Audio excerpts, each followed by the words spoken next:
গিন্নি, আমার জন্য এক কাপ চা নিয়ে আসো তো।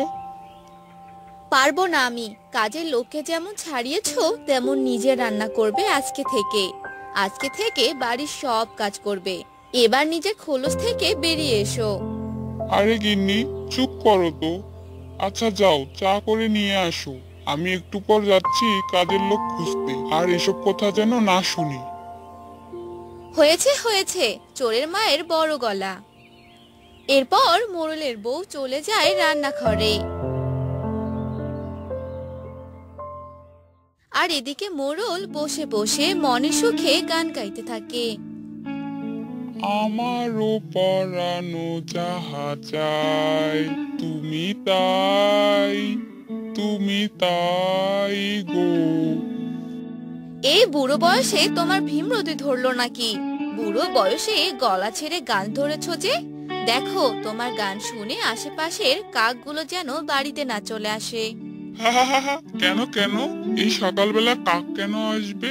এই বৈশাখে আসলে কাল বৈশাখী চলে আসবে। কাকেরা তো তোমার আপন ভাই। কাক আর তোমার গলা তো একই রকম। এই যে চা রাখলাম এখানে, খেয়ে নিও, আমি গেলাম।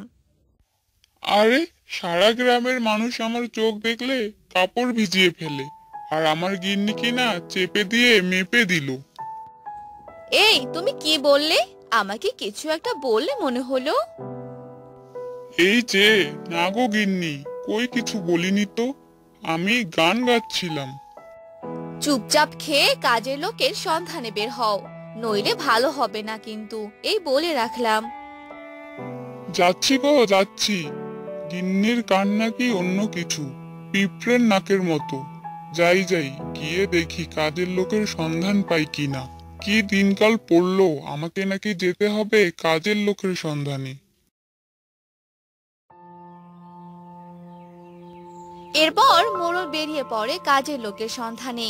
গ্রামের পথ ধরে কিছু দূর হাঁটার পর মোড়ল দেখতে পায়। কি ব্যাপার? আমি রাখি, পাশের গ্রামে থাকতাম। আমার এখন দুকুলে কেউ নেই। এই গ্রামে এসেছিলাম কাজের সন্ধানে, কিন্তু কেউ কোনো কাজ দিল না। তা এবার কান্না থামিয়ে বলো তো দেখি, কি কি কাজ পারো?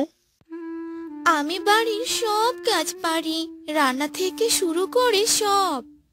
ভালোই হলো, বেশি দূর যেতে হলো না। আচ্ছা, তুমি আমার সাথে চলো, দেখি আমার বাড়িতে তোমাকে একটা কাজের ব্যবস্থা করে দিতে পারি কিনা। আপনি এই গ্রামের মোড়ল বুঝি? হ্যাঁ, এবার চলো।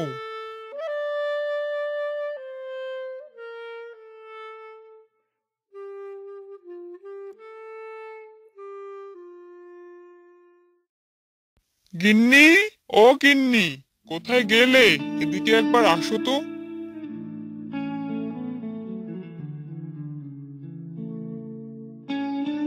কি হলো কি? এভাবে ষাঁড়ের মতো চিৎকার কেন করছো? এ কি? এই মেয়ে আবার কে? গিন্নিমা, আমি আপনাদের বাড়ির নতুন কাজের মেয়ে। ভালোই তো ফটর ফটর করো দেখছি। তা সব কাজ পারো তো নাকি? এ নিয়ে আপনি কোনো চিন্তা করবেন না গিন্নিমা। আর কিছু ভুল হলে একটু শিখিয়ে দেবেন। শুনেছি আপনি নাকি দয়ার সাগর। কোথায় শুনলে এসব কথা? এই তো আসার সময় শুনলাম। লোকে বলাবলি করছিল আপনি নাকি দয়ার শরীর। গ্রামের অসহায় গরিব দুঃখীদের আপনি কত সাহায্য করেন। আরে, ওরা একটু বেশি বলেছে। যা, তুই ঘরে গিয়ে বস, আমি তোর জন্য শরবত নিয়ে যাচ্ছি। যাক, কাজ হয়েছে। এবার সূচ হয়ে ঢুকে ফাল হয়ে বেরোবো। এমা, গিন্নিমা, এসব আপনি কি বলছেন? আপনারা বরং ঘরে যান, আমি শরবত করে আনছি। আচ্ছা, এদিকের হাতের কাজগুলো শেষ করে রান্নাটা বসিয়ে দিস।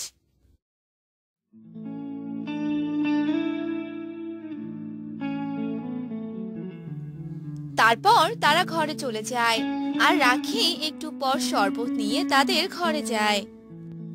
গিন্নিমা, এই নিন আপনাদের শরবত। তা গিন্নিমা, কি রান্না করব? আজ ইলিশ মাছ রান্না করিস তো, দেখবো তোর হাতের রান্না কেমন।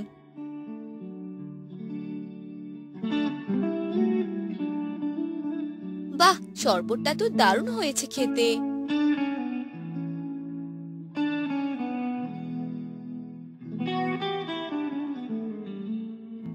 রাখি, এই রাখি, তাড়াতাড়ি এদিকে আয়। কিরে রাখি?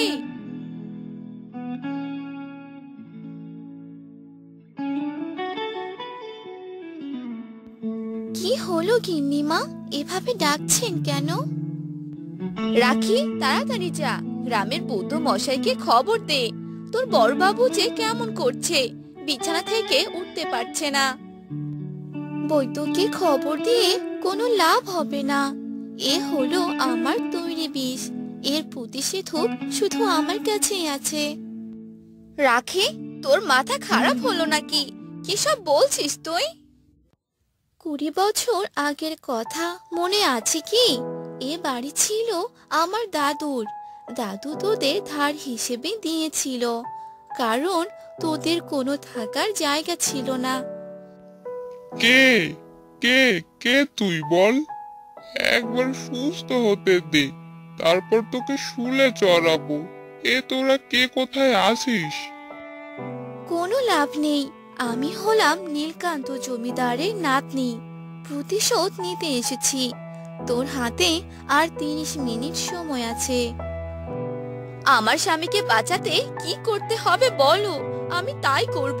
শুধু আমার স্বামীকে বাঁচিয়ে দাও। এটা হলো এই বাড়ির দলিল। শুনেছি মোড়ল নাকি এই বাড়ি আপনার নামে করেছে, তাই আপনি এই কাগজে একটা টিপসই দিয়ে দিন। না গিন্নি, তোমার কিছু হবে না, তুমি এ ভুল করো না। মোড়লের কথা উপেক্ষা করে মোড়লের স্ত্রী সেই দলিলে টিপসই দিয়ে দেয়।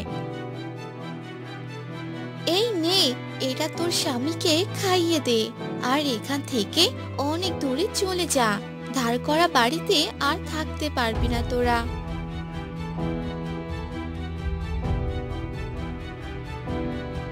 তারপর তারা বাড়ি থেকে অনেক দূরে চলে যায়। দাদু দেখো, আজ তোমার ধার দেওয়া বাড়ি আমি উদ্ধার করেছি, কিন্তু আফসোস তুমি দেখে যেতে।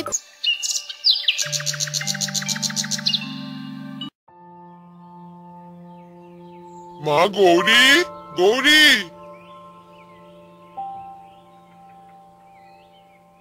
হ্যাঁ বাবা, ডাকছো কেন বলো? আমি জমিতে কাজ করতে গেলাম, দুপুর হলে আমার জন্য খাবার নিয়ে জমিতে আসিস তো মা। কি সব বলছো তুমি বাবা? আমি জমিতে যাব মানে? তাও আবার এই রোদে? না না বাবা, আমি এই রোদে বাহিরে যেতে পারবো না। বাহিরে গেলে যে আমার চেহারা নষ্ট হয়ে যাবে। কি সব বলছিস রে মা? বাবার জন্য তুই খাবার নিয়ে যেতে পারবি না? না বাবা, আমি যেতে পারবো না। দেখেছো মেয়ের কথাবার্তা, সে নাকি খাবার নিয়ে যেতে পারবে না। ওগো, তুমি কাজে চলে যাও, আমি তোমার জন্য খাবার নিয়ে যাব। বেশ, তাই করো। এ রোদে যদি আমি যাই তাহলে আমার চেহারা কালো হয়ে যাবে, আর সবাই আমায় দেখে হাসাহাসি করবে। এ কথা বলে গৌরী সেখান থেকে চলে গেল।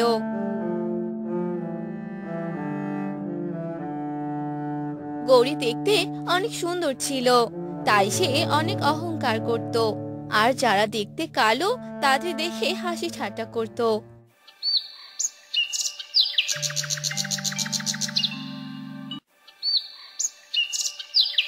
একদিন সকালবেলা, গৌরী, গৌরী, কোথায় তুই?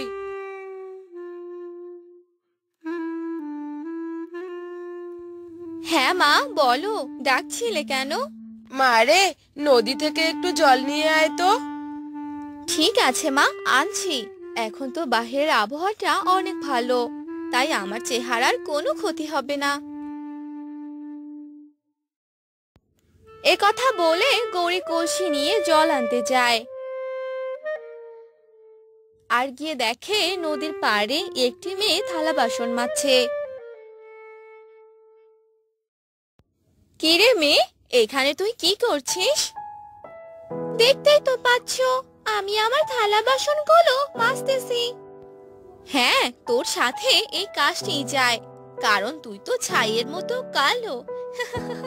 আর দেখ, আমি জলের মতো পরিষ্কার আর সুন্দর দেখতে, আর এর জন্যই আমি জল নিতে এসেছি। সবই তো ভগবানের দেয়া, তাই এইসব নিয়ে অহংকার করে কি হবে? তুমি তোমার চেহারা নিয়ে খুব অহংকার করছো, তাই না? আমি অহংকার করব না তো কে অহংকার করবে? তুই। আমি সুন্দর বলেই তো অহংকার করছি। তোর কি হিংসে হচ্ছে নাকি? না না, আমার কোনো হিংসে হচ্ছে না, কারণ আমার যা চেহারা আছে আমি সন্তুষ্ট। সন্তুষ্ট না হওয়া ছাড়া যে কোনো উপায় নেই। তুই বরং সারাদিন এখানেই থাক, আমি চলে যাই। বেশিক্ষণ বাইরে থাকা যাবে না। এ কথা বলে গৌরী জল নিয়ে সেখান থেকে চলে যায় আর মাকে গিয়ে বলে, এই যে মা, জল নিয়ে এসেছি। আমি আর এখন কোনো কাজ করতে পারবো না, আমি ঘরে গেলাম। এই মেয়েকে দিয়ে আমি কোনো কাজ ভালোভাবে করাতে পারি না। মেয়ে যে আমার কোনো কথাই শুনতে চায় না। এই মেয়েকে নিয়ে যে আমি কি করব? এরপর গৌরীর মা কাজ করতে থাকে।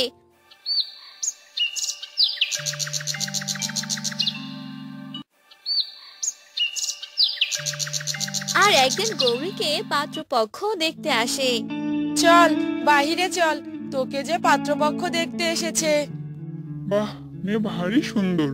কি মোহন বাবা, পাত্রী পছন্দ হয়েছে? হ্যাঁ ঘটক সাহেব, পাত্রী আমার বেশ পছন্দ হয়েছে। কিন্তু আমার পাত্রকে পছন্দ হয়নি। কি বাজে দেখতে পাত্র, কি কালো। বাবা, এই তুমি কাকে নিয়ে এসেছো? এরকম কালো পাত্রকে আমি বিয়ে করতে পারবো না। আরে মা, কিসব বলছিস? থাম এবার, এসব কথা বলতে নেই। কেন বাবা, যা সত্যি আমি তো তাই বলেছি। তুমি কি জানো না নাকি তোমার মেয়ে দেখতে অনেক সুন্দর, আর এরকম কালো পাত্রের সাথে আমার কি যায় নাকি? কি ব্যাপার দাদা, আপনার মেয়ে এসব কি বলছে? আমাদের তো অপমান করছে। অপমান করার মতো হলে তো করতেই হবে, তাই না? আপনার মেয়ে এই কাজটি একদম ঠিক করলো না। এর ফল ভালো হবে না। অহংকারের পরিণতি একদিন ঠিক হবে। চলুন ঘটক সাহেব, আমিও এরকম মেয়েকে বিয়ে করতে চাই না, যার মন মানসিকতা এত নিচু। এ কথা বলে পাত্রপক্ষ সেখান থেকে চলে গেল। এটা তুই কি করলি মা? তাদের সামনে এভাবে কথাগুলো কেন বললি? তোর এই কাজ করা আসলেই উচিত হয়নি। আমাদের কোনো কিছু নিয়ে এত অহংকার করতে নেই। মা, তুমি আমাকে জ্ঞান দিতে এসো না তো। এ কথা বলে গৌরী তার ঘরে চলে গেল।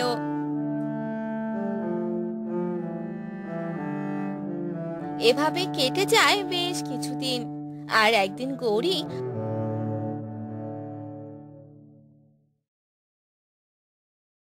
হাঁটতে হাঁটতে এক কাদা ভরা গর্তে পড়ে যায়, যার কারণে গৌরীর পুরো শরীরে কাদা লেগে যায়। সেই কাদায় ছিল অনেক জীবাণু। কাদা ভরা শরীর নিয়ে গৌরী বাড়িতে যায়। কিরে মা, এ তোর কি অবস্থা হয়েছে? পুরো শরীরে যে কাদা লেগে গেছে। হ্যাঁ মা, আমি যে এক কাদা ভরা গর্তে পড়ে গিয়েছিলাম। এবার তাহলে গোসলটা সেরে নে। এরপর গৌরী গোসল করে নেয়। সে দিনটা কেটে যায়।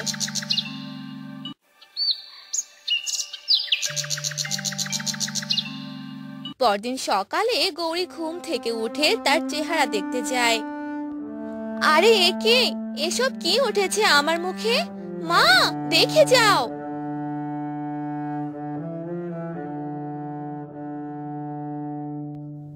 আরে কি হলো, ডাকছিস কেন? এ কি, তোর মুখের এই অবস্থা কেন? তোর মুখে তো অনেক দাগ উঠেছে, আর দেখতেও অনেক খারাপ লাগছে। এবার আমার কি হবে মা? আমার এত সুন্দর চেহারা যে নষ্ট হয়ে গেল। এবার তো সবাই আমাকে দেখলে হাসাহাসি করবে। দেখলি তো মা, অহংকারের পরিণতি কতটা ভয়ঙ্কর হয়। হ্যাঁ মা, আমি আমার ভুলগুলো বুঝতে পেরেছি। এভাবেই অনেকদিন কেটে যায়। চাষির অহংকারী মেয়ের কথা চারদিকে ছড়িয়ে পড়ে, আর চেহারা খারাপ হয়ে যাওয়ার কারণে গৌরীকে কেউ আর বিয়ে করতে চায় না। আমি যে আমার অহংকারী শাস্তি ভোগ করছি।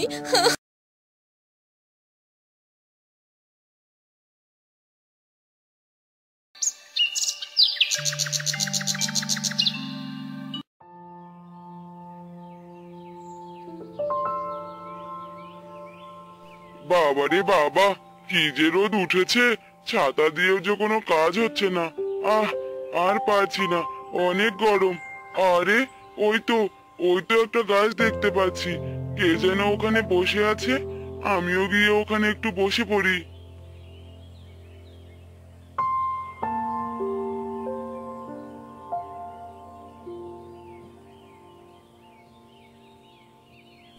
আরে কি ব্যাপার দাদা, এখানে এভাবে বসে আছো যে, কি হয়েছে? হ্যাঁ, কি আর হবে, এই গরমে কি আর কাজ করা যায়, তাই গাছের নিচে বসে আছি। তা তুমি ঠিকই বলেছো, আজ অনেক গরম পড়েছে, আমিও দোকান বন্ধ করে এলাম। এভাবেই তারা দুজন কথা বলতে থাকে।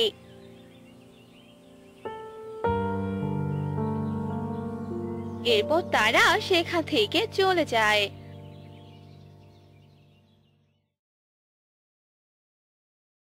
আর বিমল বাড়িতে ফিরে আসে। গিন্নি, ও গিন্নি।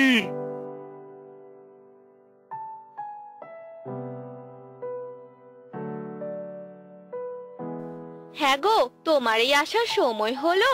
সে কখন বাড়ি থেকে বেরিয়েছিলে? এই গরমে কোথাও গিয়ে শান্তি পাচ্ছি না, এখন আমায় একটু খেতে দাও তো গিন্নি, অনেক দূর থেকে হেঁটে এলাম, অনেক খিদে পেয়েছে গো। ঠিক আছে, দিচ্ছি। এরপর বিমলের স্ত্রী বিমলকে খেতে দেয়। খাবার শেষ করে বিমল শুয়ে পড়ে। কি গো, এই গরমের দিনে তুমি ঘুমাবে নাকি? হ্যাঁ গো গিন্নি, অনেক ঘুম পাচ্ছে, গরমের দিনেই আমার বেশি ঘুম পায়, কি আর করব, এখন যে আমার ঘুমোতেই হবে। ঠিক আছে, ডাকবো না, তুমি ঘুমাও এবার। তারপর বিমল ঘুমিয়ে পড়ে। সে গ্রামের রাস্তার পাশে ছিল এক ডালিম গাছ। ডালিম গাছে ছিল অনেক ডালিম, আর সেখানে থাকতো এক ডাইনি। ডাইনির জন্য কেউ সেই গাছের ডালিম খেতে পারতো না। না, এই প্রত্যেকটা দিন ডালিম খেতে আর ভালো লাগে না, অনেক গরম পড়েছে, আর এই গরমের দিনের পান্তা খেতে খুব ইচ্ছে করছে। কি যে করি, যাই একটু গ্রামের ভিতরটা দেখে আসি, দেখি কোথাও পান্তা পাই কিনা। এই বলে সেই ডাইনি গ্রামে চলে গেল। আর সবার বাড়িতে উকি দিয়ে দেখতে লাগলো। না, কোথাও তো পান্তা দেখতে পেলাম না। এই গ্রামের মানুষগুলো কি পান্তা খায় না নাকি? আজ বরং চলেই যাই। এরপর সেই ডাইনি তার ডালিম গাছে চলে এলো আর ডালিম খেতে লাগলো। এভাবেই কেটে গেল বেশ কয়েকদিন। একদিন রাতের বেলা। হ্যাঁ গো, তুমি বরং আজকে একটু বেশি করে চাল নিও, কাল সকালে পান্তা খাবো। ঠিক আছে, তাই হবে, আমারও পান্তা খেতে খুব ইচ্ছে করছে। এই বলে বিমলের স্ত্রী বেশি করে চাল নিল, রাতে রান্না করে নিল, আর তারা খাবার খেয়ে ঘুমিয়ে পড়ল। পরদিন সকালবেলা।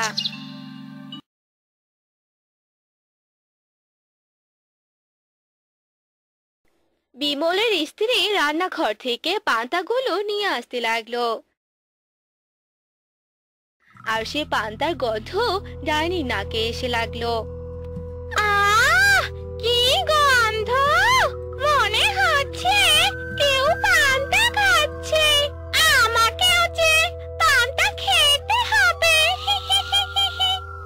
পান্তার গন্ধ যেদিক দিয়ে আসছিল ডাইনি সেদিক দিয়ে যেতে লাগলো। আর কিছুক্ষণ পরে ডাইনি বিমলের বাড়িতে চলে গেল।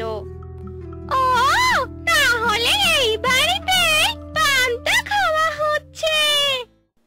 হ্যাঁ গো, তুমি খেতে থাকো, আমি রান্নাঘর থেকে মরিচ নিয়ে আসছি। এরপর বিমলের স্ত্রী রান্নাঘরে চলে যায় মরিচ আনতে। আর তখনই ডাইনি বিমলের স্ত্রী প্লেটের পান্তাগুলো খেয়ে নেয়। মরিচ নিয়ে আসার পর, কি গো, তোমার পান্তাগুলো খাওয়ার সাথে সাথে তুমি আমার পান্তাগুলো খেয়ে নিলে। আরে তোমার পান্তাগুলো কে খেলো? নিজেই খেয়ে আবার বলছো কে খেলো? তুমি আমার জন্য একটুকু রাখলে না, সব পান্তা খেয়ে নিলে। এবার আমি কি খাবো? সকালে তো কোনো রান্নাও করা হয়নি। আরে গিন্নি, আমি সত্যি বলছি, আমি তোমার পান্তা খাইনি। হয়েছে, থাক, তোমায় আর কিছু বলতে হবে না। এ কথা বলে বিমলের স্ত্রী রাগ করে সেখান থেকে চলে গেল। অন্যদিকে ডাইনি হাসতে লাগলো। খুব মজা হয়েছে, পান্তাটা দারুণ ছিল। এবার আমি আমার জায়গায় চলে যাই। এরপর ডাইনিটা তার ডালিম গাছে চলে গেল।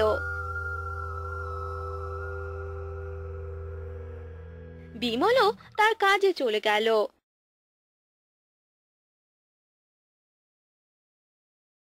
গ্রামে যার যার বাড়িতে পান্তার গন্ধ পেত, ডাইনি সেখানে গিয়ে পান্তা খেয়ে আসতো। এভাবে অনেকদিন চলে গেল। এবার দেখবো আমার পান্তা কে খায়। এই বলে বিমলের বউ পান্তা নিয়ে খেতে বসে। আর তখনই সেই ডাইনিটা সেখানে চলে আসে। একবার পান্তা মুখে দিতেই সেই ডাইনি সবগুলো পান্তা খেয়ে নেয়। আরে এ কি, আমার পান্তাগুলো কোথায় গেল? হায় হায় ভগবান, এ যে ডাইনির কাজ মনে হচ্ছে। ও মা!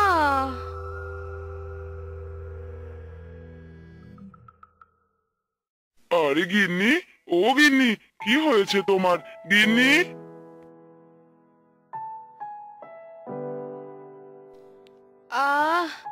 আমি কোথায়? আরে গিন্নি, কি হয়েছে তোমার? ডাইনি, ডাইনি, ওগো, তুমি আমায় ডাইনির হাত থেকে বাঁচাও। ও যে আমাকেও খেয়ে ফেলবে। কিসব বলছো তুমি? এখানে কোথায় ডাইনি? আছে আছে, সে যে আমার পান্তাগুলো খেয়ে নিয়েছে। তুমি তাড়াতাড়ি তান্ত্রিককে খবর দাও।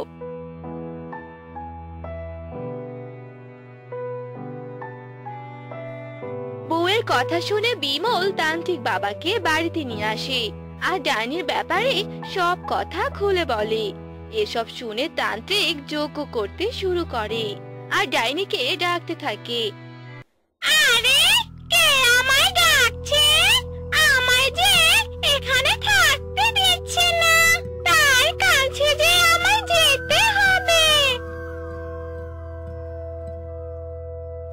কি হয়েছে রে? আমায় এভাবে ডেকে আনলি কেন? এসব কি শুরু করে দিয়েছিস তুই? তুই এই গ্রামের সবার পান্তা খেয়ে ফেলছিস কেন? এই গরমের দিনে পান্তা খেতে সবারই ভালো লাগে, আর তাই আমিও খেয়েছি। এতে দোষের কি রে? তুই তো কাউকেই খেতে দিচ্ছিস না, সব একাই খাচ্ছিস। তোর জন্য গ্রামের সবাই অতিষ্ঠ হয়ে গেছে। তুই পান্তা খাওয়া ছাড়বি নাকি আমি তোকে বেঁধে রাখবো? না না না না, আমি পান্তা খাওয়া ছাড়তে পারবো না। তাহলে তুই আমার কাছে বন্দী হয়ে থাক সারা জীবন। না না, আমায় বন্দি করিস না।